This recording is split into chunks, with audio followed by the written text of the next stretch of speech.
They were told the Americans were weak, soft, unable to endure real hardship. But when Soviet women soldiers stepped into Camp Shanks, New York, in the frozen February of 1945, what broke them wasn't torture or starvation. It was laundry. Clean, pressed uniforms every single day, hot showers that never ran out, soap that smelled like flowers. They had survived the brutality of the Eastern Front, but American abundance? That was something they had no defense against. If you want to hear more incredible stories from World War II, make sure to hit that subscribe button. The ship cut through icy Atlantic waves, its hull groaning against the weight of winter storms. Below deck in the dim cargo hold converted to a makeshift prisoner transport, 37 Soviet women huddled together for warmth. They wore whatever remained of their uniforms, torn wool coats bearing the insignia of the Red Army, boots with soles held together by wire, scarves wrapped tight against the cold that seeped through every crack in the steel walls. These were not the soft women of propaganda posters. They were soldiers. Radio operators who had crouched in frozen trenches, medics who had dragged wounded men through artillery fire, snipers who had counted their kills in the snow outside Stalingrad, anti-aircraft gunners whose hands still bore the calluses of loading shells hour after hour. Their faces were hard, their eyes distant, their bodies lean from years of Soviet rations that barely kept a person alive. The ship had picked them up from a British holding facility in Liverpool. They'd been captured by German forces near the Polish border in late 1944, then liberated by advancing American troops. But liberation had only meant a different kind of captivity. The Soviets didn't want them back, not yet, not without proper clearance. Stalin's paranoia ran deep. Any Soviet soldier who had been captured was suspect. So they waited, stateless, caught between armies, while diplomats argued over their fate. Now in February 1945, they were being sent to America. Nobody had explained why. Nobody had asked their opinion. They simply went where they were told, as soldiers do. When the ship finally docked at New York Harbor, the women were brought up on deck. The cold February air hit them first, sharp, clean, so different from the salt and diesel of the hold. Then came the sight that made them stop and stare, despite the guards urging them forward. The Statue of Liberty rose from the water, green and massive, her torch raised against a gray sky. The women had seen propaganda about America, images of breadlines during the Depression, stories of capitalist exploitation and poverty. But this statue spoke of something else. Behind it, the skyline of Manhattan stretched upward, building after building, reaching into the clouds, untouched by bombs, unburned by war. Not a single broken window. Not a trace of artillery damage. The city gleamed. Katerina, a former radio operator from Leningrad, felt her throat tighten. Her city had been under siege for 900 days. She'd watched people die in the streets from hunger. She'd burned furniture to stay warm. She'd seen buildings collapse from German shells. And here was New York, perfect and whole, as if war were something that happened only to other people. The smell hit them next. Not the smell of smoke and death they'd grown used to. Not the smell of unwashed bodies and rotting food. This was the smell of food cooking, real food, rich and thick. Bread baking somewhere, coffee brewing, meat frying. The women's stomachs twisted with hunger and confusion. They were marched down the gangway and onto American soil. The dock workers barely glanced at them. American soldiers in clean-pressed uniforms directed them with casual efficiency. No shouting, no rifle butts in the back. Just calm orders in English, translated by a nervous Soviet liaison officer who'd been assigned to the group. Buses waited, their engines rumbling. The women climbed aboard, moving stiffly, eyes darting everywhere. Through the bus windows, they watched New York pass by. Cars, so many cars, more than they'd ever seen in one place. People walking down streets in good coats, carrying packages. Shop windows full of goods. Children playing in a park, bundled in warm clothes, their faces pink with health. Irina, who had served as a sniper and had killed at least 40 German soldiers, whispered to the woman next to her, "Where are the ruins? Where are the ration lines?" No one answered. There was no answer that made sense. The buses carried them north to Camp Shanks, a U.S. Army facility in Orangeburg, New York. The camp had been built to process troops heading to Europe. Now it would hold these Soviet women while their fate was decided. As the buses pulled through the gates, the women saw rows of wooden barracks, neat and orderly. Guard towers stood at the corners, but the guards looked almost bored. This wasn't a prison. This was something else entirely. Katerina clutched her small bag. Everything she owned in the world fit in one canvas sack. She thought of her mother in Leningrad, if her mother was even still alive. She thought of the German prison camp where she'd spent 3 months eating watery soup and sleeping on bare boards. She thought of the stories she'd heard about American brutality, and she looked at the clean buildings ahead and felt afraid in a way that combat had never made her afraid. The women were led into a processing building. This was familiar territory. Every army had its paperwork, its procedures. They stood in line, gave their names and ranks, had their meager possessions inventoried. But then came something unexpected. A female American officer speaking through the translator explained they would all be going through delousing and medical examination. The Soviet women stiffened. Delousing in German camps had meant standing naked in freezing rooms while guards watched and mocked. Medical examination had meant humiliation. They prepared themselves for what was coming, their faces hardening, their shoulders squaring. But when they entered the shower facility, what they found confused them more than any cruelty could have. The room was warm. Actually warm. Steam rose from floor drains. Clean white tiles covered the walls.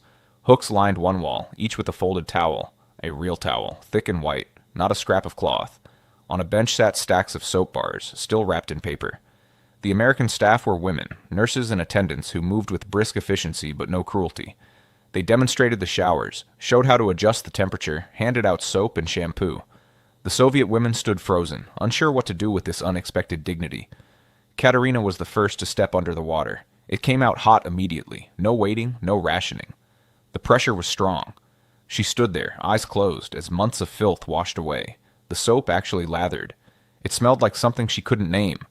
Flowers, maybe. Something clean and fresh and so far removed from war that it felt obscene. Around her, other women began to cry, not from pain or fear, but from the simple shock of hot water on skin that had been cold for so long. They scrubbed themselves until their skin turned red. They washed their hair 3 times, 4 times, unable to believe how clean it could become. The water ran brown at first, then clear. The women stood under the streams longer than necessary, unwilling to step away from this impossible luxury. When they finally emerged, they were handed clean clothes. Not uniforms, simple dresses, plain and practical, but clean. New undergarments still in packaging. Socks without holes, shoes that fit. The women dressed in silence, touching the fabric as if it might disappear. Irina caught sight of herself in a mirror on the wall. She barely recognized the woman looking back. Clean hair, combed and drying, clean skin. The gauntness was still there. Years of poor rations couldn't be washed away, but she looked human again. She looked like someone who mattered. The medical examination followed. The American doctors were professional, clinical. They checked for lice, finding none after the showers, examined old wounds, noted signs of malnutrition. They gave vaccinations. They offered medical care for chronic problems. All of it done with the same efficiency, the same lack of cruelty. The women submitted because they had no choice, but the absence of degradation left them unsettled. They'd been prepared for enemies.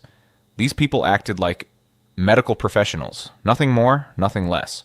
After processing, the women were led to a mess hall. The building was large and warm, heated by radiators that actually worked. Long tables filled the space, and the smell of food was overwhelming, so strong it made some of the women dizzy. They lined up, metal trays in hand, and moved through a serving line. American soldiers, all men, all young, all in those impossibly clean uniforms, spooned food onto their plates. Mashed potatoes, white and steaming, butter melting on top. Green beans, sliced beef and gravy. A roll, soft and warm. A cup of coffee. A small bowl of what looked like pudding for dessert. The women stood frozen with their full trays. This was more food than they'd seen in a single meal in years. In the Soviet army, rations had been meager. Black bread, thin soup, occasionally kasha or a bit of saltfish. In the German camps, it had been even less. Watery gruel, moldy bread, sometimes nothing at all. And now this. Katerina sat at a table and stared at her tray. The beef was real meat, thick slices of it. The potatoes were rich with butter, real butter, not some substitute. The roll was made from white flour. White flour. She'd almost forgotten such things existed. Her hands shook as she picked up her fork. The first bite of potato made her want to weep. It was hot, creamy, rich. It tasted like food, real food, not the sawdust and chemicals they'd learned to choke down. She took another bite, then another, eating slowly at first, then faster. Around her, the other women did the same. Some ate in silence, tears running down their faces. Others ate with fierce concentration as if the food might be taken away at any moment. Irina ate the entire meal, then sat staring at her empty tray, her stomach full for the first time in longer than she could remember. The feeling was almost painful. Her body didn't know how to process abundance. Across the table, another woman had stopped halfway through her meal, her hand pressed to her mouth, looking sick. Too much, too fast. An American soldier came by with a cart, collecting trays. He was young, maybe 20, with a friendly face and bright teeth that spoke of a lifetime of good nutrition. He smiled at them, said something in English they didn't understand, and moved on. No mockery, no cruelty, just a young man doing his job. But it was what happened next that truly shook them. An officer announced through the translator that meals would be served 3 times daily. Breakfast at 7, lunch at noon, dinner at 6. The same portions, every day. The words hung in the air, the same portions. Every day. The women looked at each other, disbelief written on every face. That night in the barracks, the women whispered to each other in the darkness. "It must be a trick," one said. "They're fattening us up for something." Another disagreed. "Why would they bother? If they wanted us dead, we'd be dead." A third voice, bitter and hard. "This is how they break us. Not with pain, but with comfort. They make us soft." Katerina lay in her bunk, a real bunk with a mattress and 2 blankets, and listened to the arguments. Her stomach was still full. Her skin was still clean. Her body was warm. And she felt more confused than she had at any point in the war. She'd understood the Germans. They were the enemy. They'd treated her like the enemy. That made sense.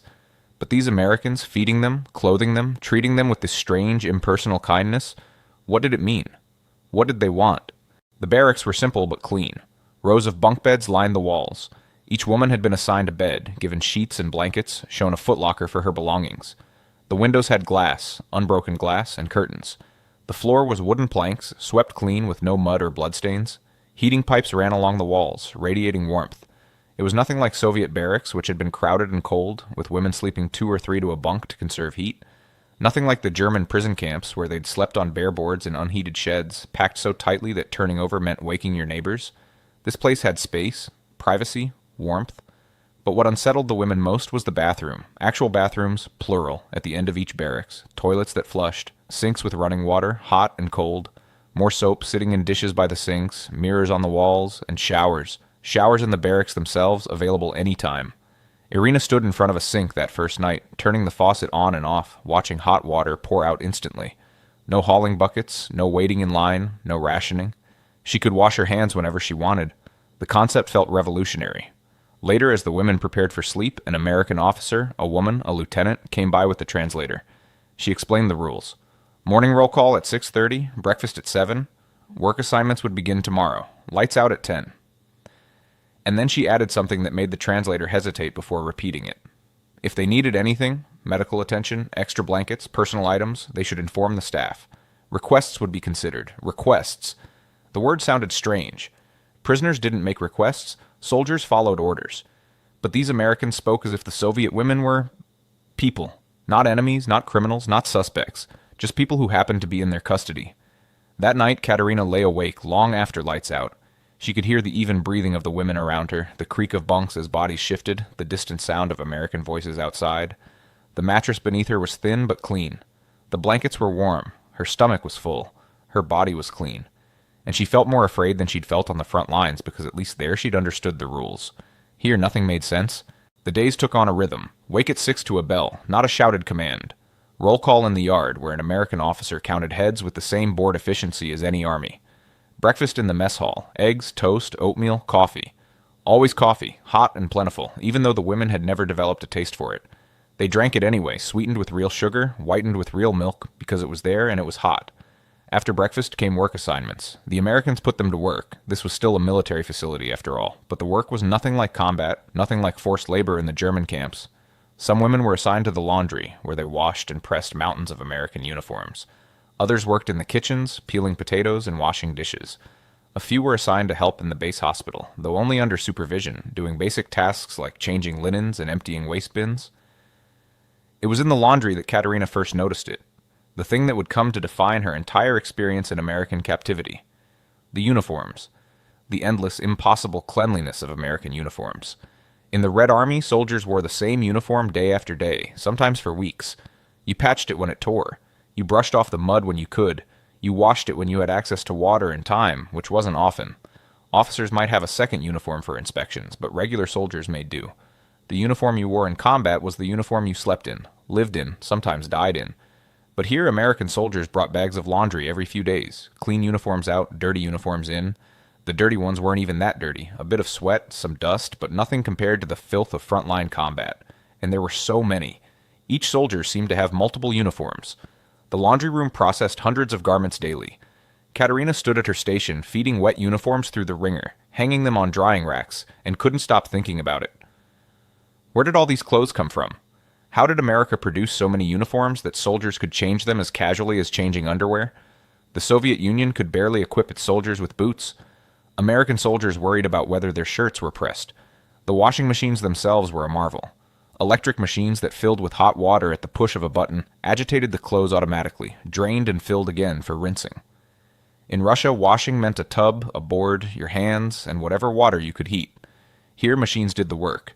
One woman could process what would have taken 10 women a full day back home. After work came lunch. More food, always more food. Soup and sandwiches, maybe fruit, always coffee or milk. Then more work in the afternoon. Then dinner, the biggest meal, with meat and vegetables and dessert.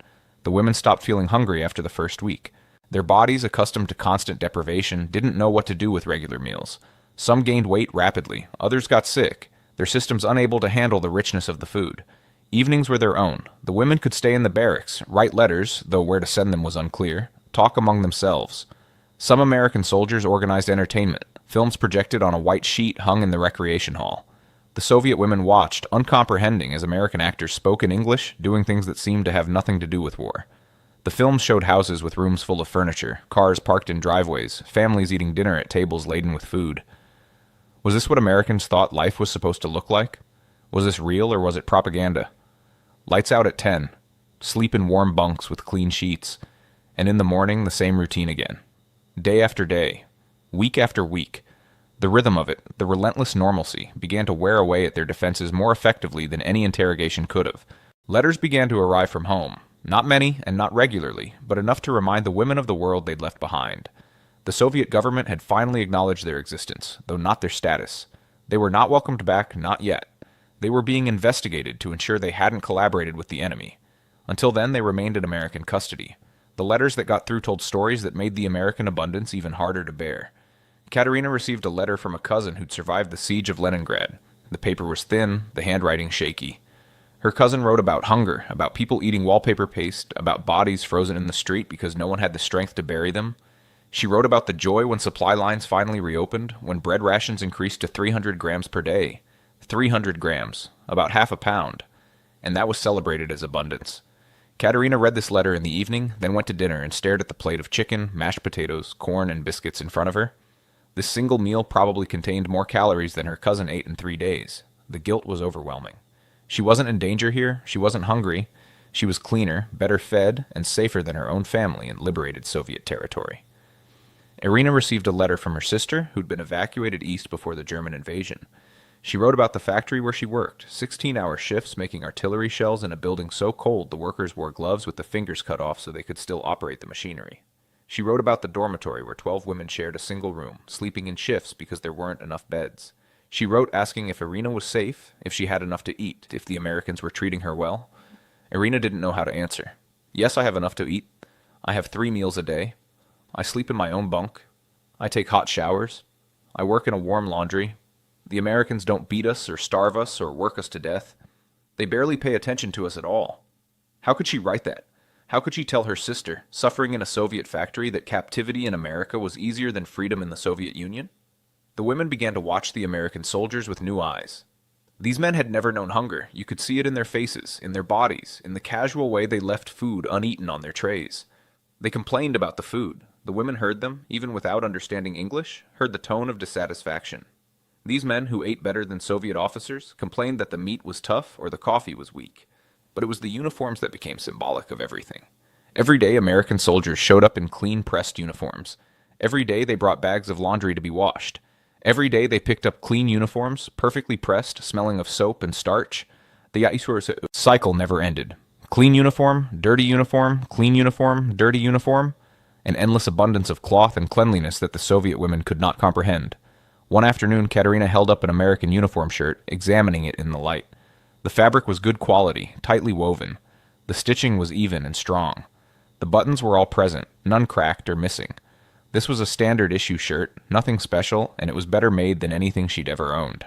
She thought of her own uniform, long since taken from her, which had been patched and repatched, buttons replaced with whatever could be found, the fabric worn thin from too much wear and not enough washing. And the Americans threw shirts like this into the laundry without a second thought. Not all the interactions with Americans were impersonal. Small moments of connection began to happen, despite the language barrier, despite the circumstances. In the kitchen, a young American private named something that sounded like Johnny worked alongside the Soviet women. He couldn't have been more than 19, with red hair and freckles and an easy smile. He treated them like fellow workers, not prisoners. He showed them the right way to operate the industrial dishwasher, laughing when they jumped at the burst of steam. He shared his chocolate bars, pulling them from his pockets and breaking off pieces, offering them around with gestures when words failed. Chocolate. Real chocolate. The women took it hesitantly at first, suspicious of this kindness. But the chocolate was sweet and rich, melting on the tongue, and it was impossible to maintain suspicion in the face of such simple generosity. Johnny kept bringing chocolate and cigarettes too, American cigarettes that were milder than the harsh Soviet tobacco they were used to. He seemed to think nothing of it, this casual sharing of luxuries. One day he brought a magazine and showed them pictures of his hometown, somewhere in the middle of America, all flat land and big skies. There were photos of his family, mother, father, 2 younger sisters, a dog. They were standing in front of a whole house, just for one family. A car sat in the driveway. The girls wore nice dresses and smiled at the camera. This, the women understood, was not propaganda. This was just an ordinary American family. And they lived like this. Like people in the films. The gap between Soviet and American life gaped before them like a chasm. In the laundry, an older American sergeant, a career soldier with gray hair and tired eyes, sometimes supervised. Unlike the younger soldiers, he didn't try to be friendly. He did his job with professional detachment. But one day, Katerina noticed him watching as she struggled with a particularly stubborn stain on a uniform. He came over, pointed to a bottle of stronger soap, showed her the technique for working it into the fabric. When the stain came out, he nodded once in approval and walked away. It was nothing, just a small moment of shared professional competence. But it stayed with her. He'd helped her do her job better. Not because he cared about her, but because he cared about the job being done right. There was something almost respectful in that. Irina, working in the hospital, encountered an American nurse who took the time to teach her the English words for medical supplies. Bandage, the nurse would say, holding up the item. Bandage, Irina would repeat, her Russian accent thick but earnest. The nurse smiled and nodded. Thermometer. Thermometer. They went through dozens of words this way, the nurse patient, Irina determined to learn. It gave her something to do, something to think about besides the strangeness of her situation. The female American. Officers were different from the men, more reserved, more formal. They maintained professional distance, but they were also fair. When one of the Soviet women got sick with a fever, the American officer in charge of the barracks made sure she was taken to the hospital immediately. She received the same medical care as American personnel, antibiotics, a clean bed, attentive nurses. When she recovered and returned to the barracks, the officer asked, through the translator, if she was feeling better. It was a simple question, the kind any supervisor might ask. But the Soviet women weren't used to supervisors who cared whether they felt better. These small kindnesses, these casual acts of basic human decency, accumulated over weeks and months, they didn't erase the fact of captivity, didn't change the women's status as prisoners, but they made it harder to maintain the hatred they'd been taught. Americans were supposed to be the enemy, capitalist exploiters, cruel and heartless. But these Americans, these individual Americans the women encountered daily, were just people. Young men far from home, women doing their jobs, human beings who sometimes shared their chocolate and sometimes helped with a stubborn stain and sometimes asked if you were feeling better. It would have been easier if they'd been cruel. By the end of the first month, the women had settled into the routine, but their minds had not settled. The cognitive dissonance was overwhelming. Everything they'd been taught about America, everything they'd believed about the superiority of the Soviet system, collided daily with the evidence of their own eyes. Katerina sat in the laundry one afternoon, folding clean American uniforms into neat stacks, and felt something break inside her. She'd been a loyal Soviet citizen, a Communist Party member, a radio operator who'd followed orders without question. She'd believed in the revolution, in Stalin, in the inevitable triumph of socialism. She'd been taught that capitalism created poverty and inequality, that American workers lived in desperate conditions while the rich exploited them. But that's not what she saw here. What she saw was abundance, not just for officers or party members, but for everyone. The young private Johnny, who was nobody special, carried chocolate in his pockets to give away. The ordinary soldiers ate 3 meals a day of food that would have been a feast in Moscow. They threw away food. She'd seen it with her own eyes, watched them scrape uneaten portions into garbage bins. Food that her family would have treasured, thrown away because they were too full to finish it. The uniforms told their own story. In the Soviet military, equipment was precious, scarce. You took care of what you had because there might not be replacements. Here, uniforms flowed through the laundry in an endless stream. Worn for a day or two, washed, pressed, worn again. The abundance was casual, thoughtless. These soldiers didn't even appreciate what they had because they'd never known scarcity. Katerina's hands kept folding uniforms while her mind tried to reconcile the contradictions. If America was so terrible, why did it produce so much? If capitalism was failing, why were its soldiers so well fed? If the Soviet Union was superior, why was she better treated as a prisoner in America than she'd been as a soldier in her own army? The thoughts felt dangerous, treasonous. She pushed them away, but they kept coming back. Every clean uniform was evidence. Every hot meal was proof. Every small kindness from an American soldier undermined years of propaganda. She felt as if the ground beneath her feet was shifting, as if everything she'd built her identity on was revealed to be constructed of lies. At night, she lay in her bunk and thought about going home. The Soviet government would repatriate them eventually. They had to. But what would she find? Her city in ruins, her family starving. The same system that had failed to feed its own people during wartime, failed to equip its soldiers properly, failed to protect them from capture. And she would be suspect for having been captured, for having been in American custody, for having seen too much. She thought about the letter from her cousin, about the 300 grams of bread celebrated as abundance. She thought about the plate of food she'd eaten at dinner: chicken, potatoes, vegetables, bread, butter, dessert. More calories in one meal than her cousin ate in days. The guilt was crushing, but beneath the guilt was something worse. The knowledge that the guilt itself was absurd. She shouldn't feel guilty for being fed. The system that made her feel guilty for having enough food, that was the problem. The thought crystallized with sudden clarity. She was better off as a prisoner in America than as a free citizen in the Soviet Union. And once she'd thought it, she couldn't unthink it. The women didn't talk about these things openly, not at first. You never knew who might report what you said. Even here, thousands of miles from Moscow, the habits of survival remained. Trust no one. Say nothing that could be used against you. Keep your doubts to yourself. But slowly, carefully, in whispered conversations in the barracks after lights out, the women began to share their thoughts. It started with small observations. The food here is better than what we had in the army. These uniforms are good quality. The Americans don't seem cruel. Simple statements of fact that no one could really deny. Then the observations went deeper. How can they afford to waste so much? Why do ordinary soldiers live so well? Where does all this abundance come from? Questions without answers, or with answers that none of them wanted to voice. Irina was the first to say it aloud. One night, her voice cutting through the darkness. We were lied to. About everything. Silence followed. Long, heavy silence. Then another voice, bitter and angry. Be careful what you say. But Irina continued. Look around you. Use your eyes. Does this look like a failing capitalist nation? Do these people look exploited and miserable? More silence. Then slowly, other voices joined in. Hesitant at first, then stronger. My sister works 16-hour shifts in a factory and lives 12 to a room. My family in Leningrad survived by eating wallpaper paste. We were told we were building a workers' paradise, but workers here live better than our party officials. Not everyone agreed. Some women clung to their beliefs, argued that this was all temporary, all propaganda, all a trick. They're showing us their best, one insisted. This isn't real American life. Ordinary Americans must live differently. But even as she said it, the argument felt weak. They'd seen too much. The casualness of the abundance suggested it was real, normal, nothing special. The discussions became heated sometimes, voices rising before someone would urgently shush them, remind them that walls had ears. But the conversations kept happening because the women needed to make sense of what they were experiencing. Their entire worldview was under assault, and they needed to either defend it or rebuild it entirely. Katerina found herself in the middle ground. She couldn't defend the Soviet system anymore. The evidence against it was overwhelming. But she also couldn't fully embrace America. This country had its own problems, its own injustices. The Americans had told them about segregation, about black Americans who were treated as second-class citizens. There was poverty in America, too. The films and magazines showed that even if they also showed abundance. Nothing was simple. Nothing was black and white. But the complexity itself was revealing. In the Soviet Union, there was one truth, handed down from above, and you either accepted it or you were an enemy of the state. Here, the Americans themselves admitted their country had problems. They argued about it, debated it, acknowledged it openly. The freedom to criticize your own country, that itself was a kind of abundance the Soviet women had never experienced.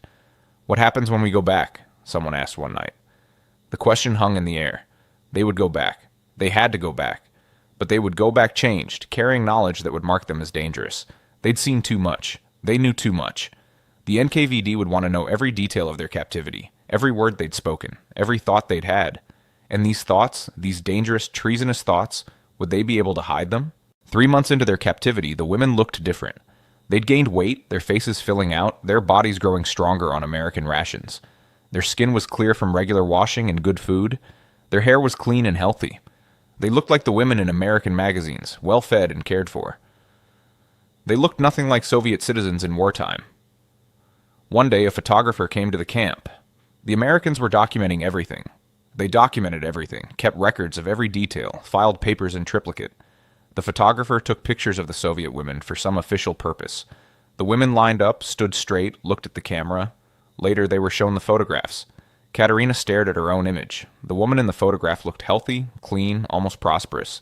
She wore a simple dress, her hair was neatly combed, her face had color. She looked nothing like the half-starved, lice-ridden soldier who'd arrived 3 months earlier. She looked nothing like the photographs she'd seen of Soviet citizens, with their gaunt faces and hollow eyes. The transformation was visible, undeniable. America had restored them. Not through any special effort, not through any particular kindness, but simply through the baseline standard of how Americans treated people.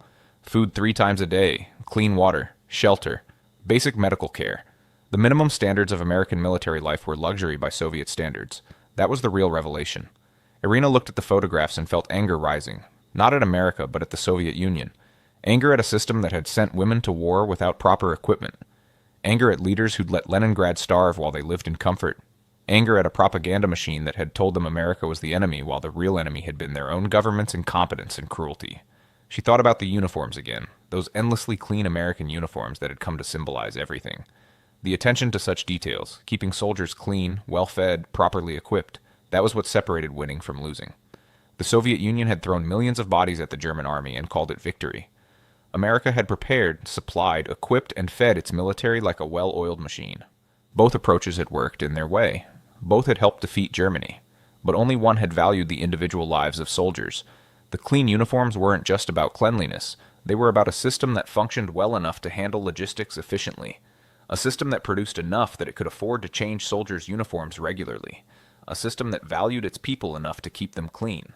The uniforms were evidence of American industrial capacity, organizational efficiency, and perhaps most importantly, a different relationship between the state and the individual.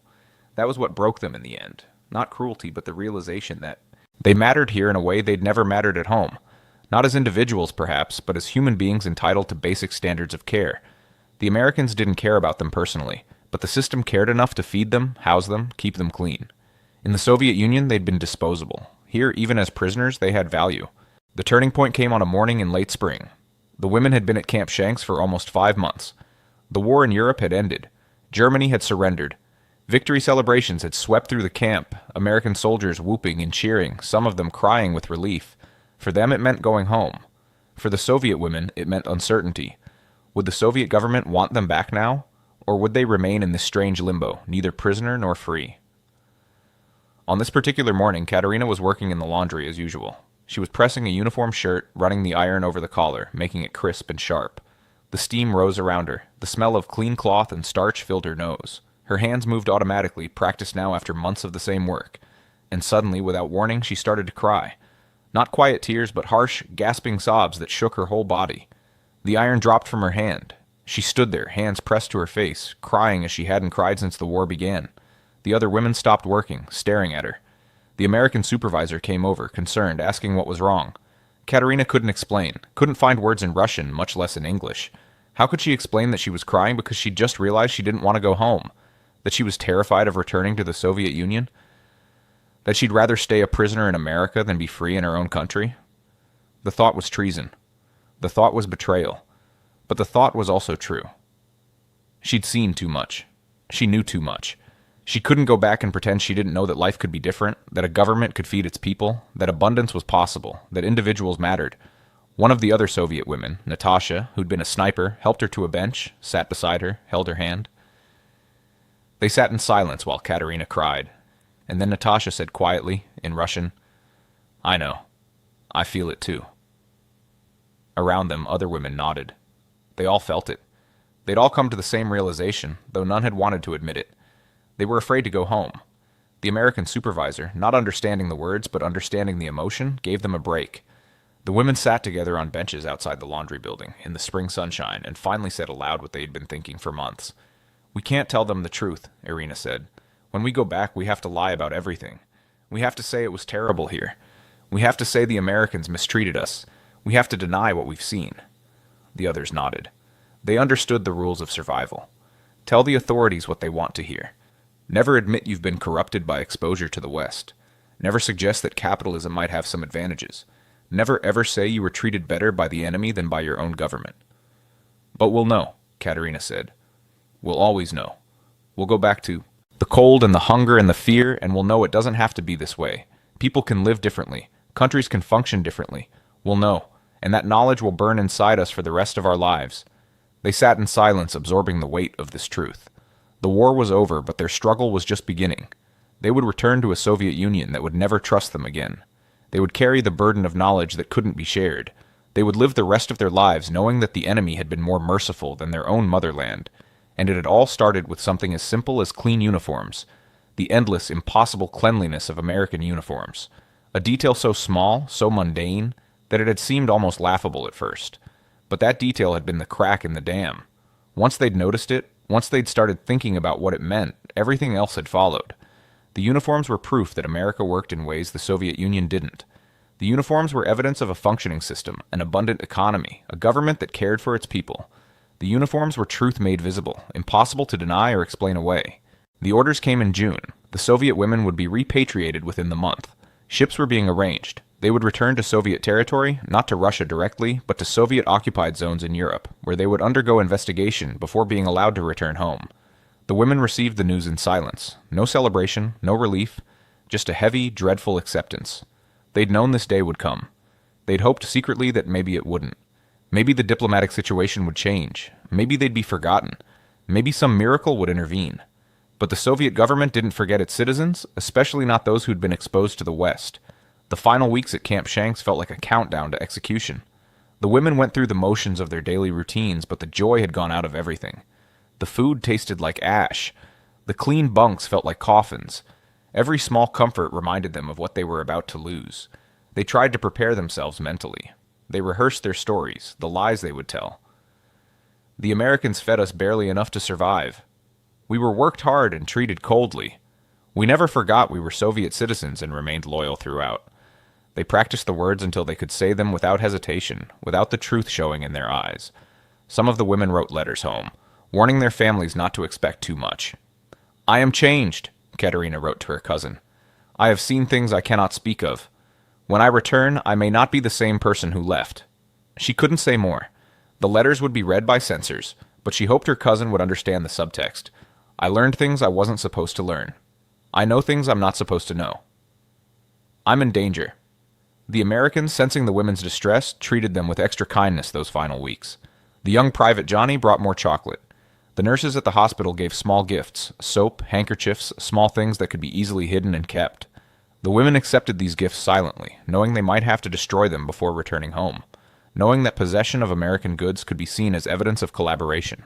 The journey back across the Atlantic was nothing like the journey to America. This time the women weren't in a cargo hold, but in proper passenger quarters. The meals were good, the conditions were decent, but none of it mattered. They were traveling toward dread. They landed in a Soviet-controlled port and were immediately taken into custody, not by Americans this time, but by NKVD officers. The change was immediate and brutal. The casual kindness of American soldiers was replaced by cold suspicion. They were interrogated separately, hours of questioning about their time in captivity. What did the Americans ask you? What did you tell them? Did you cooperate with them? Did you see anything that suggested espionage? Did you form relationships with American personnel? The women gave their rehearsed answers. They described hardship that hadn't existed. They exaggerated their suffering. They denied any positive experiences. They performed loyalty. And all the while, they saw in the interrogators' eyes that none of it was enough.